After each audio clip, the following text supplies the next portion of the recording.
시장이 상승에서 하락 전환하면서 특히 외국인이 현선물 매도를 하면서 지금 좀 시장에 약세를 보이고 있는 종목들이 많은데요. 그 안에서 우리가 또 지켜봐야 될 종목이 있죠. 두산 인프라코어 집중 점검해 보도록 하겠습니다. 거래 재개된 이후의 흐름은 어떨까요? 레모니서치 김민수 대표와 함께 할게요. 어서 오세요. 안녕하십니까. 네, 안녕하세요. 네. 두산 인프라코어가 이제 분할 이슈 때문에 정지가 됐다가 네. 다시 거래가 재개됐어요. 오늘장 시장의 분위기는 어떤지, 특히 그 안에서 투자자들은 좀 긍정적으로 보고 있는 것 같나요? 네, 두산 인프라 코어만 강세네요. 네. 그쪽만 집중을 하는 것 같고요. 나머지 뭐 두산 중공업 같은 경우는 시세가 부진한 게 이 이슈라기보다는 어떤 원전 관련주 쪽에서 좀 어느 정도 올라왔던 부분들이 차익 매물 나오는 것도 같이 역할을 끼치지 않나 생각되고 있고요. 그 밖에 두산이라든가 나머지 종목들도 약간 정체를 보이는데 그래도 이번에 재 분할과 함께 또 합병되는 여러 가지 과정들이 그래도 두산그룹 쪽에서 어느 정도 구조조정을 맞춰가는 시각이 아니겠느냐 그런 관점 쪽에서 조금 더 시장의 눈길은 끌고 있다라고 봐야 될 것 같습니다. 이 두산 인프라코어가 현대중공업 그룹의 일원이 된 거잖아요. 네. 그러면은 두산 인프라코어라는 이름은 그대로 가는 건지 저희 리포트 보니까 바야흐로 현대 인프라코어가 됐다라는 리포트를 봤는데 네. 두산그룹과의 관계, 현대중공업 그룹과의 관계가 어떻게 정리되는지 좀 설명해 주세요. 네, 현대중공업 일원이 됐다 보니까 네. 이제 100원이 그만하겠습니다. 예. 두산인프라코어는 이제 현대중공업 지주로 인수가 되다 보니까 네. 이제 그때 나오는 여러 가지 변화를 또 끌고 가야 될 텐데 그런 쪽에서 특히 두산인프라코어가 또 밑에 있는 두산밥켓도 있죠. 그러다 보니까 이를 좀 정리를 할 필요가 있어서 투자 사업 부분과 함께 이제 분할을 시켰습니다. 그래서 이 투자 사업 부분들은 이 두산중공업과 합병이 되는 과정이 겪었고요. 그러다 보니까 이 두산인프라코어의 어떤 투자 부문 쪽에 있던 두산마켓이 다시 두산중공업 쪽으로 따라가는 현상들이 나오게 됐죠. 그러다가 이제 오히려 이제 두산인프라코어는 이제 좀 깔끔하게 현대중공업 쪽으로 넘어가는 그런 과정들이 이어지다 보니까 이런 관계 때문에 특히 두산중공업과 이 합병 분할을 통해서 두산인프라코어 비율이 1대 0.47대 1 이 정도로 바뀌다 보니까 거기서 이제 두산인프라코어의 어느 정도 이제 집중도도 조금 더 높아졌다 이렇게 바라보고 있습니다. 다시 말씀드릴게요. 31%의 지분이 현대중공업 지주 제휴인 법인으로 매각되면서 69%의 지분은 두산밥켓 지분 가치에 따라서 두산중공업의 주식으로 전환이 됩니다. 그래서 오늘 분할 변경 상장이 이뤄진 것인데 그럼 앞으로 이 두산 인프라코어가 이번 분할 변경 상장으로 인해서 뭔가 달라지는 게 있는지 단순히 그냥 갖고 있던 뭐라고 해야 돼요? 가족이 바뀐 것뿐인지 아니면 시너지 효과를 낼 수 있는 건지 그게 가장 중요한 거잖아요. 네, 과연 좋은 가족인가? 이 부분 뭐 체크를 해야 될 텐데 더 중요한 거는 내가 좋은 가족의 일원이 될 것인가? 이게 더 중요하겠죠. 네. 그러다 보니까 두산인프라코어의 어떻게 보면 순수 건설 장비 업체 쪽에서의 재평가가 뭐 부각받았다는 쪽, 특히 네. 지난 흐름은 뭐 이제 지주회사의 흐름들까지 겸하다 보니까 조금 복잡했다. 근데 이게 지금 덜어내다 보니까 이제 사업회사만의 강점을 가지지 않겠느냐라는 쪽에서 지배구조 좀 단순하게 됐던 기대감들이 오늘 일단 주가에는 작용을 했다고 봐야 될 것 같고요.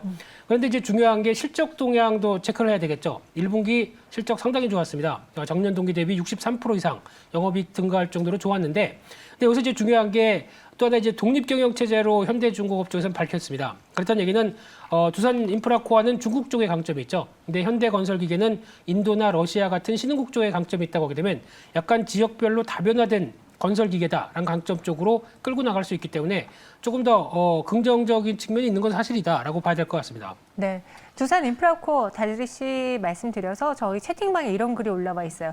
시장 지배력이 늘어나는 거죠. 규모의 경제를 실현하는 것 아닙니까? 하는데 맞죠? 네, 그건 현대중공업 입장에서 얘기를 하면은 그렇게 될 수 있고 또 네. 같은 업황이다 보니까 조금 더 확대된 영역을 가져간다는 건 좋겠죠. 근데 중요한 거는 이제 조금 이따 말씀드릴 두산인프라코어의 이제부터의 어떤 숙제를 잘 풀어가느냐 이 부분도 중요하다고 봐야 될 것 같습니다. 숙제를 잘 풀어야 된다고 말씀하셨는데 좀 저희가 뒤에 두산 인프라코어가 어떤 일을 하느냐, 건설기계 그리고 대표적으로 굴삭기 또 꼽을 수 있잖아요. 네. 근데 중국 굴삭기 시장에 지금 정체기에 들어와 있다고 하는데 네. 이 문제될 만한 사안인가요? 네, 깜짝 놀랐습니다. 굴삭기가 제 머리를 때리고 있어서.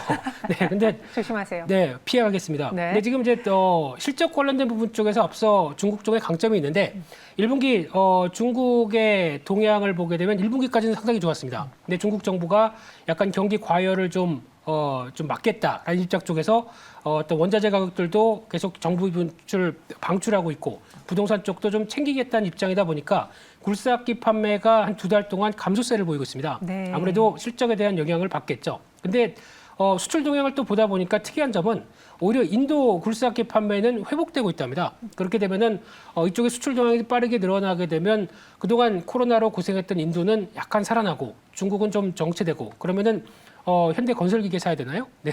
근데 이런 쪽의 동향으로 나오게 됐을 때는 가장 중요한 게 또 신흥국 쪽에서 코로나19가 어느 정도 좀 완만하게 이어져야 이쪽에 따른 또 인프라 투자도 같이 이어질 수가 있겠죠. 그렇죠. 이런 쪽의 변화를 보게 되면 중국은 잠잠해도 다른 쪽에 대한 또 기대 요인들은 살아날 수 있다. 이렇게 봐야 될 것 같습니다. 인도의 굴삭기 판매가 회복되면서 중국 시장에서의 부진한 부분을 상쇄할 수 있다라고 하셨습니다. 오늘 두산 인프라코어가 이제 거래 재개되고 나서 26%의 급등까지 갔다가 현재는 10% 상승 유지하고 있거든요. 인프라코어에 대한 투자 전망, 김민수 대표님이라면은 지금 긍정적으로 보시면서 가져가시겠어요? 어떻게 하시겠어요?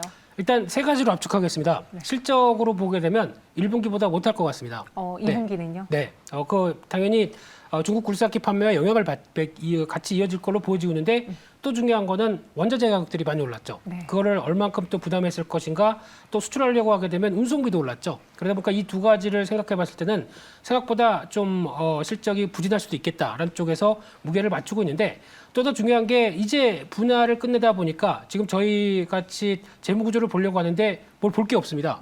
그러면 지금 이제 실적과 함께 나타나는 재무구조 대표적으로 어떤 식으로 좀 바뀌었고 그에 따라서 부채 비율이나 이런 부분들이 어떻게 바뀌었는지는 조금 실적 발표 후에 봐야 되다 보니까 아직까지는 좀 체크해야 될 부분들이 있고 또 하나 지금 분쟁 중에 있는 중국 자회사죠. DICC 같은 경우도 어떻게 또 잘 마무리가 되는지도 하나 지켜봐야 되다 보니까 아직까지는 지금 두산인프라코어를 바라봤을 때 실적이 좋아지면서 실적이나 자산 대비 저평가가 해소됐다라고 바라봤는데 이 부분에 대해서는 조금 더 바뀐 재무구조를 보고 계산기를 따지겠다라고 하게 되면 일단 너무 또 기대감만으로 보기는 좀 그렇다고 봐야 될 것 같습니다. 그러니까 쉽게 말씀드려서 실적도 1분기보다는 2분기가 좀 부진하고 아직 재무제표도 좀 확인을 해야 되고 여기에 중국의 자회사 이슈까지 있기 때문에 지금 당장 우리가 막 과열돼서 따라 들어갈 만한 타이밍은 아닌 것 같다라고 말씀을 주셨어요. 그럼 보유자들의 영역으로 봐야 될지 차트 보면서 두산 인프라코어 김민수 대표님만의 가격 전략 정리해 볼게요. 네,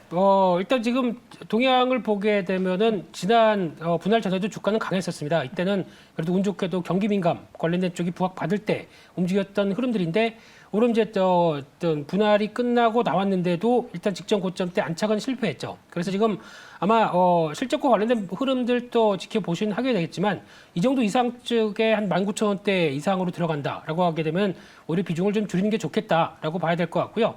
게다가 또 이번에 어떤 중요한 지지권 중에 하나인 15,300원대 부분 같은 경우는 일단 박스권 또 하단부 쪽에서 그래도 거래 전에 유지됐던 가격대기 거래 정지 가격대이기 때문에 그 이하로 미탈되게 되면은 조금 좀 불안해지지 않을까라는 관점 쪽에서 흐름을 보시되 지금은 그래도 한 단계 레벨업을 시도한다라고 하게 되면 비중을 줄이자라는 관점으로 무게를 두고 싶습니다.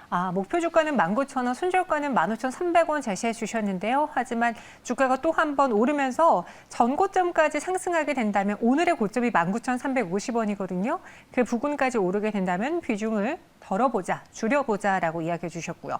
그럼 두산인프라코어만 볼 게 아니라 지금 두산그룹주들이 뭐 M&A다 뭐다 체질 개선을 하고 있잖아요. 네. 경영 정상화를 위해서. 그 안에서 볼만한 또 알짜배기 종목은 없는지요? 네, 일단 체질 개선을 잘했다라고 하게 되면 지주사 두산이겠죠. 이쪽에 대해서도 기대감을 높일 수 있는데 최근에 좀 오르다 보니까 타이밍은 조금 지켜봐야 될 것 같고요. 또 하나 미국에서 어떤 지금 인프라 정책 관련된 쪽에서 확정이 된다. 이제 시행을 이제 들어가기 시작하겠다라고 하게 되면 두산 밥켓이죠. 이쪽은 또 단기 모멘텀으로 볼 수 있겠는데 하지만 그래도 지금 시점에서 유망한 두산그룹주다라고 하게 되면 제가 보기엔 두산 퓨얼셀 같습니다. 이쪽 같은 경우는 예전에 두산에서 하던 또 중요한 연료 전지 관련된 사업을 하고 있는데 이쪽이 지금 왜 중요하냐면 연소 에너지 쪽을 이제 전기 에너지로 바꾸는 역할을 하면서 상당히 발전 연료 전지 쪽에 우리나라 1위의 시장 점유율을 보였는데 특히 탄소 국경세가 얘기가 나오기 시작하죠. 네, 맞아요. 유럽에 의해서 이제 미국까지도 얘기가 나온다라고 하게 되면 이쪽에 대해서 수혜를 받는 측면들이 높다라고 했었을 때 그에 따른 친환경 쪽이 부각을 받는다라고 하게 되면 지금 최근의 움직임들이 이를 따라간다라고 봐야 될 것 같고요. 그런데 지금 실적 동향을 보다 보니까 지금은 비쌀 수 있습니다. 하지만 지금 요즘 성장주와 친환경주의 대세가 한 1, 2년 뒤에 나올 실적들의 흐름들 꾸준히 나오게 되면 그거 미리 땡겨오자라는 측면들인데 아마 내년에 실적이 크게 성장할 것 같습니다. 그렇게 되면은 그에 따른 흐름들까지 감안한다라고 되면 그렇게 많이 지금 대세에 따르면 많이 안 비쌀 수 있다라는 쪽에서 두산 퓨얼셀 한 지금 가격대 보게 되면은 오히려 한 52,000원대 정도 좀 눌리봉 들어왔을 때 한번 사보자 이렇게 말씀드리겠습니다. 네, 알겠습니다. 두산 인프라코어에만 집중하실 게 아니라요. 두산 그룹주의 체질 개선 따라서 그 안에서 미래 성장성까지 겸비할 수 있는 두산 퓨얼셀을 우리는 또 이렇게 알아가 보겠습니다. 오늘 레몬리서치 김민수 대표와 함께했고요. 여기서 인사드릴게요. 고맙습니다. 감사합니다.